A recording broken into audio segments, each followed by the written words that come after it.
Let me cut my sound on. Y'all couldn't even hear me. Hello, hello. This is Allen Devlin with Atlanta News First. Thank you so much for joining me at the First Alert Desk. We're going to jump right into things this final day of August, my birth month, I should say. Go Leo gang. But it's ending. We're rolling into September, and the summer weather's going to be sticking around for the most part, but we're still going to have... I guess we're still going to have that summer weather, honestly, for at least another month. You know, the first day of fall isn't until late September, so we are not there yet. Weather has been the story pretty much for the last couple of days and most of this month. It's been one of the hottest August on record for our city of Atlanta, where the information is taken at the airport, Hartsfield-Jackson. On top of that, we just dealt with a major hurricane that hit the Florida Gulf Coast, rolled through Georgia, rolled through South Carolina. We didn't see much impact in our area, but it was still pretty nasty, pretty gnarly. I'm bringing that up because, unfortunately, Georgia saw the only storm-related death for the three states. Even though we weren't hit that bad, it was a mess all over the place. Look at this damage out in Valdosta, where these limbs, trees, power lines are just all over the place, buildings torn apart, sheds torn apart, and that's just from strong wind. That's what we're seeing right now. But unfortunately, a man who had survived the initial wave of the storm was out cleaning up, chainsawing trees up, and a tree fell on him and took his life. And that was a Georgia resident, the only reported death right now of this hurricane. It's very unfortunate. Your heart goes out to him and his family, anyone that knew him. But that is the reality of how dangerous these storms can be. Even when you think it's past, we are still here cleaning up the aftermath. And that aftermath is going to be going on for quite a while now because there's a whole lot of mess to clean up. And so if you're out there cutting down trees, cleaning things up with wind, if you're in the lower part of our state and you happen to be watching this broadcast, please be careful out there. You never know what is or is not stable. So make sure you are safe and sound while you are out there. Our camera doesn't work. So I gotta kind of kneel down for you guys today so you guys can see me. The camera, it's working, but it doesn't allow me to adjust the height. So I'm a little bit taller than what it's projecting on screen right now. But please be safe out there if you're going to be out there cleaning up any of this mess from any of the wind or rain that came through. Weather is unpredictable and unforgiving.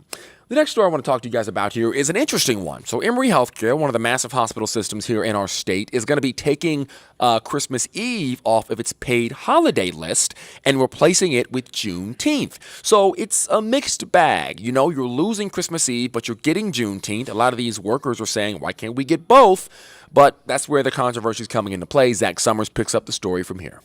I think in general, everyone at Emory is very frustrated right now. Emory Healthcare employees speaking anonymously tell Atlanta News First what should have been an exciting announcement is in fact one of disappointment. The CEO of Emory, Dr. June Lee, sent a memo Thursday morning notifying employees that Juneteenth will be a paid holiday starting next year. However, Christmas Eve will not. You can't replace one for the other. It's pitting a Christian holiday against something that's supposed to be celebratory for everyone. The health system says leadership came to the decision after listening to feedback from employees. The hope is by recognizing the holiday, which commemorates the end of slavery in the U.S., it will allow more opportunities for celebration, reflection, and education. Something that should be extremely joyful and a collective celebration has become just another reminder that our Black colleagues can't have anything without sacrifice. Why can't they do both? NAACP DeKalb County President Edwina Clanton believes companies should recognize Juneteenth, which became a federal holiday in 2021. However, she says the move by Emory could be more harmful than good, at least initially. I'm sure it will put some anger in some hearts. Well, why do we have to do this? Why can't we have our old holidays off? Some more consideration, even asking the employees, which day would you want to give up? That might have even worked better. In the memo, Dr. Lee wrote, quote,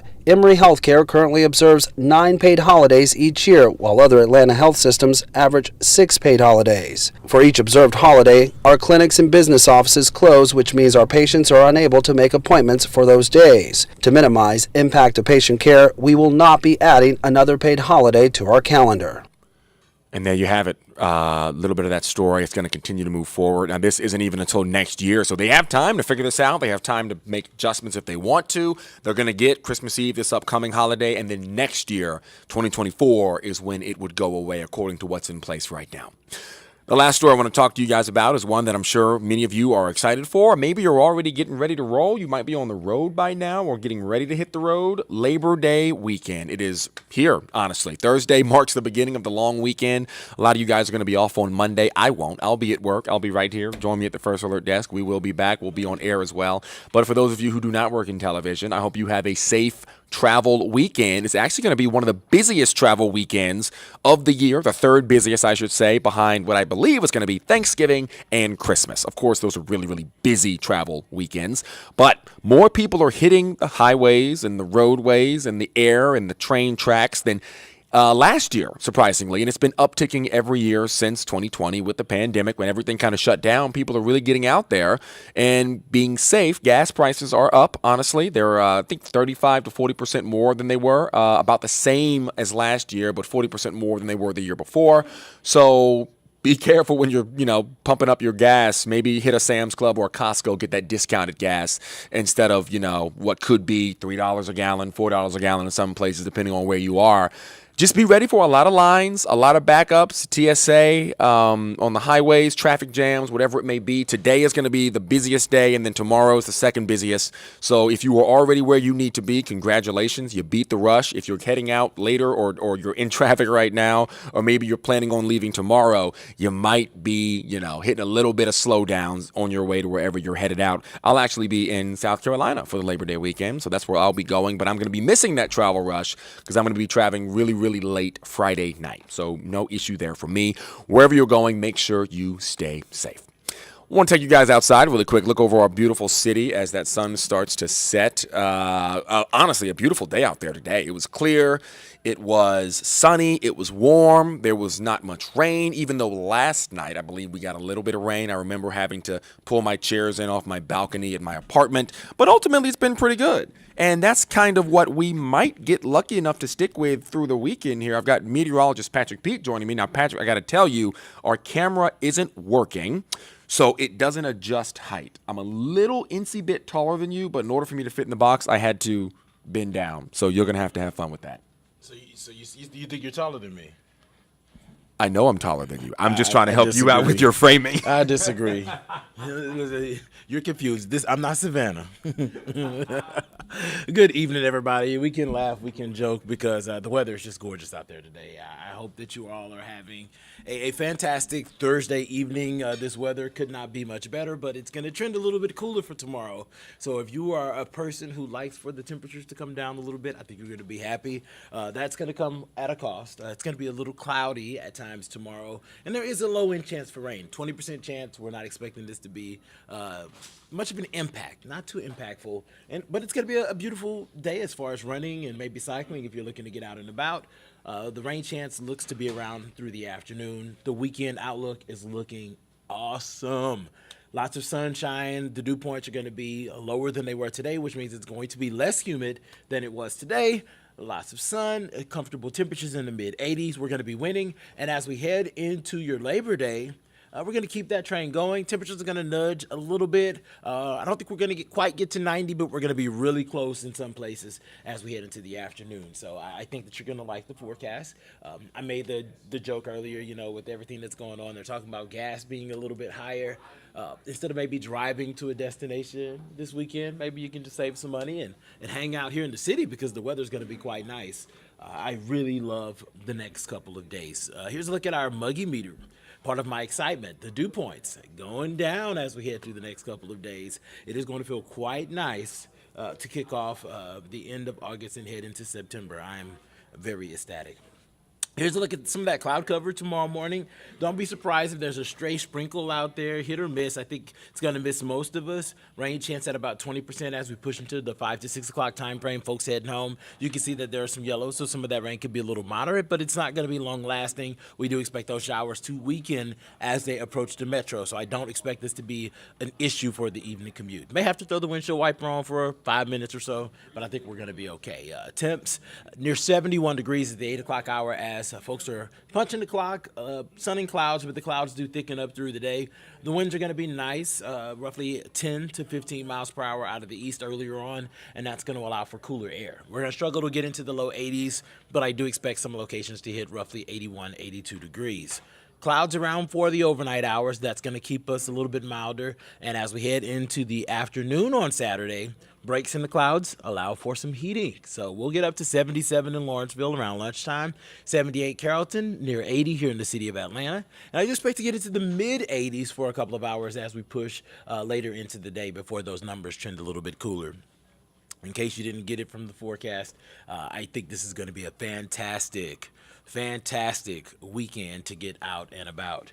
The forecast continues equally as nice for your Sunday, and since we're gonna, maybe throw some steaks on the grill, some chicken, some sausage, maybe make a little bit of potato salad and stuff like that. I think it's gonna be a perfect Labor Day for that. It's gonna start off nice in the mid to upper 60s. So if you're like me and you like to do that pre-run before you pig out on food, green light to get out and get that 8-9 o'clock morning run in. We're at 84 degrees around lunchtime with warming numbers through the afternoon, getting into the upper 80s before those numbers gradually start to cool down, pushing into the evening. So I love this weekend forecast. 84 Saturday, 86 Sunday, and then we start to warm as we head into the beginning of next week. 91 by Tuesday. We're going to reintroduce moisture to the forecast, about a 20% chance of an isolated shower Wednesday, a little bit more moisture around on Thursday, so it will trend a little damp. I do expect maybe some pop-up thunderstorms, especially in the afternoon, but all in all, this is a forecast that is a wind.